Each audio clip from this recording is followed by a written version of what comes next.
எல்லாருக்கும் வணக்கங்க. நாளைக்கு கிருஷ்ண ஜெயந்திக்கு இன்னைக்கே வீட்டுக்கு மாப்புலாம் போட்டு ரெடி பண்ணிட்டாங்க.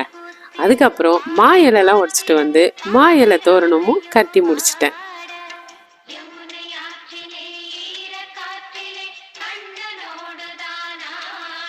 அதுக்கப்புறம் எங்க வீட்டுல பூத்த மல்லிப்பூவை பறிச்சுட்டு வந்து கிருஷ்ணருக்கு மாலை கட்ட ஆரம்பிச்சிட்டேங்க. நான் ஒரு பக்கம் பூ கட்டிக்கிட்டே இருக்க, என் பையன் கிருஷ்ணரை தூக்கிக்கிட்டு வெளில போனா. டே கிருஷ்ணர் தூக்கிட்டு எங்கடா போறேன்னு நான் கேட்க, உடனே வாமா சுத்தம் பண்ணி எடுத்துட்டு வரமா அப்படின்னு சொன்னாங்க.